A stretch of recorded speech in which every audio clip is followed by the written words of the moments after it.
A primeira regra é: fique de pé com as costas retas e os ombros para trás, enquanto a segunda regra é: trate-se como se você fosse alguém responsável por ajudar, o que está intimamente ligado à terceira regra, pois são variações de um mesmo tema. Sabe, essas duas últimas regras não são recomendações para facilitar sua vida, mas, na verdade, são desafios para tornar sua vida mais complicada. Kierkegaard, um filósofo, teólogo, poeta e crítico social dinamarquês, amplamente considerado o primeiro filósofo existencialista, em determinado momento, disse que seu papel na vida, dado que tudo estava se tornando mais fácil em todos os aspectos possíveis, chegará um momento em que as pessoas clamarão por dificuldades. E é meio assim que ele enxergava seu papel no mundo. Interessante, né? Como um benfeitor universal da humanidade, cujo único objetivo era tornar a vida mais difícil para todos. Portanto, a segunda e a terceira regra são assim porque se tratar como alguém responsável por ajudar não é o mesmo que ser bonzinho consigo mesmo, de forma alguma. E se associar a pessoas que desejam o melhor para você, significa que elas têm o direito de exigir o melhor de você. E isso também não é uma tarefa fácil. Agora, a quarta regra é: compare-se com quem você era ontem e não com quem outra pessoa é hoje. Isso é uma espécie de antídoto para a inveja. Você precisa ter metas que estejam acima de você, pois precisa ter algo que valha a pena na vida. Precisa ter algo para mirar. Mas uma das consequências disso é que você pode ficar com inveja de pessoas que acredita terem alcançado mais, seja de maneira merecida ou não, e isso pode te deixar mal. Então, é muito melhor se comparar consigo mesmo, usar a versão passada de você como alvo para melhorias. A quinta regra é: não deixe seus filhos fazerem coisas que te façam não gostar deles. A regra básica aqui é: se você não gosta deles, é bem provável que outras pessoas também não gostem. E permitir que seus filhos ajam de maneira que os outros não gostem não é uma boa ideia, já que eles terão que lidar com outras crianças e adultos ao longo da vida. Portanto, sua responsabilidade principal como pai é ajudar seu filho a aprender como se comportar para que o mundo social os receba de braços abertos em todos os níveis. E se você conseguir fazer isso, terá cumprido sua missão. E olha, não é uma tarefa simples. A sexta regra é: arrume sua casa antes de criticar o mundo. Mas isso não significa que você não deve agir em prol dos outros até ter sua própria vida em ordem. De jeito nenhum. Significa que você deve combinar ambição com humildade e trabalhar no que está bem diante de você, pois é isso que vai te causar sofrimento se você errar antes de se envolver em transformações em grande escala nos outros. A sétima regra é: faça o que é significativo, não o que é conveniente. E eu diria que isso é meio que o cerne do livro, embora não seja exatamente porque a oitava regra, que é dizer a verdade ou pelo menos não mentir, seja uma adição necessária. Eu não acredito que você possa buscar o significado sem dizer a verdade, porque se você mente, corrompe os mecanismos instintivos que se manifestam como significado, e nesse ponto, você não pode confiar neles. E isso é uma péssima ideia. A razão fundamental para não mentir é porque você corrompe suas próprias percepções quando mente, e quando você corrompe suas próprias percepções, não pode confiar em si mesmo. E aí, meu amigo, boa sorte, porque o que você vai usar na ausência de seu próprio julgamento? Não tem nada, se você perde isso.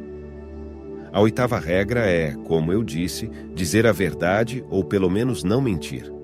A nona regra é: suponha que a pessoa que você está ouvindo saiba algo que você não sabe. Isso não é apenas um sinal de respeito pela pessoa, embora seja isso também, é um reconhecimento de sua própria ignorância insuportável. Uma das coisas que você precisa fazer na vida é decidir o que é mais importante, o que você sabe ou o que não sabe. Primeiro de tudo, existe muito do que você não sabe, e se você se tornar amigo disso, se decidir que é importante, então é algo bom porque você estará cercado por aquilo que não sabe durante toda a vida. Então, se você apreciar isso, as coisas vão melhorar para você. E a 10ª regra é: seja preciso em sua fala. Isso é uma observação, eu diria, uma variante de uma injunção do Novo Testamento. que é: batei e a porta se abrirá, buscai e achareis. O que é uma teoria muito estranha, mas eu diria que está mais de acordo com o que sabemos sobre a psicologia da percepção do que você imaginaria. É porque você não obtém o que não busca. Você pode obter o que busca, e seu alvo pode melhorar à medida que você busca, o que é algo a ser considerado. Se você especifica a natureza do ser que deseja trazer à existência, você aumenta radicalmente a probabilidade de que isso ocorra. E claro, todos vocês sabem disso porque se consideram pelo menos em algum grau como agentes ativos e criativos. Sua atitude fundamental em relação a si mesmo, pelo menos na maneira como age em relação a si mesmo, é que você acorda de manhã e tem um campo de possibilidades que se abre para você e faz escolhas entre essas possibilidades e determina, em consequência, como o mundo se manifestará. Portanto, você enfrenta um campo de potencial. É uma boa maneira de pensar sobre isso. E através de suas escolhas, você determina quais elementos desse potencial se concretizarão no mundo real. E você fica muito infeliz consigo mesmo se não fizer isso adequadamente, e fica muito infeliz com outras pessoas se elas não fizerem isso adequadamente, e fica muito infeliz com outras pessoas se elas não o tratarem como se fosse o foco de escolha voluntária em um mundo de potencial. A 11ª regra é: não incomode as crianças quando elas estão andando de skate. Na verdade, isso é uma discussão sobre coragem e encorajamento. Estou tentando entender o papel dos pais na vida de seus filhos, e diria que esse é um papel de importância fundamental. Além de tentar guiar seus filhos para que ajam de maneira socialmente desejável para que o mundo se abra para eles, você também quer encorajá-los, o que não é o mesmo que protegê-los. Nada disso. Encorajar alguém é como dizer algo assim: olha, garoto, o mundo já é difícil porque não é fácil para as crianças, assim como não é para os adultos. As dificuldades são diferentes, claro, são do tamanho de criança, mas ainda assim são dificuldades. O mundo é um lugar muito duro e amargo em muitos aspectos, e não é apenas um lugar difícil, mas também está repleto de traições e malevolência. E essa é a linha de base fundamental. Mas há algo em você que é capaz de enfrentar isso de frente e superá-lo, e isso é o encorajamento. Você diz: bem, apesar de todas as dificuldades, você está à altura do desafio.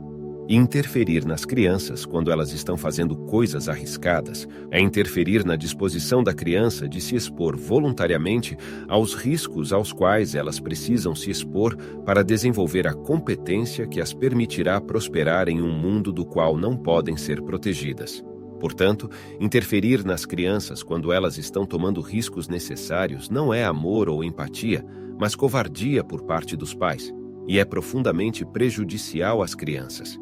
E olha, como psicólogo clínico, nunca tive um cliente que entrasse em meu consultório em centenas de encontros com pessoas e dissesse: meus pais me tornaram muito independente. Isso nunca aconteceu. Agora, meus pais me tornaram muito dependente. Ou, eu colaborei com meus pais para perpetuar minha dependência. Isso aconteceu o tempo todo. Portanto, há uma regra geral que acredito ser boa e que é frequentemente aplicada em casas de repouso por pessoas que trabalham lá, o que é, claro, um trabalho muito difícil. A regra é: não faça nada por ninguém que eles possam fazer por si mesmos, e a razão para isso é que é uma forma de roubo. E a 12ª regra é: faça carinho em um gato quando encontrar um na rua. É uma meditação estranha sobre fragilidade. É uma discussão sobre o que você faz quando não sabe o que fazer. E é aí que as coisas estão indo mal para você. Quando você enfrenta uma tragédia terrível em sua própria vida, na vida de sua família, ou talvez até mesmo na vida de sua comunidade.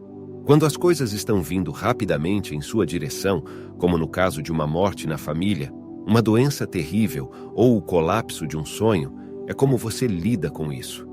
E esse capítulo contém uma discussão sobre a necessidade de estreitar seu quadro de tempo, porque às vezes a maneira certa de olhar para o mundo é ao longo de anos e às vezes é ao longo de meses. Quando as coisas estão mais fora de controle, talvez seja ao longo de dias, e quando as coisas estão realmente complicadas, É ao longo de horas ou até minutos, e durante esses minutos, você se concentra em fazer o melhor que pode com o que está bem na sua frente pelo maior tempo possível que pode conceitualizar. Talvez seja isso que você faz no leito de morte de alguém, e enquanto faz isso e sofre loucamente, então você também tira um tempo para apreciar tudo o que pode ser apreciado e que se deixa ser apreciado. E é aí que entra a metáfora do gato.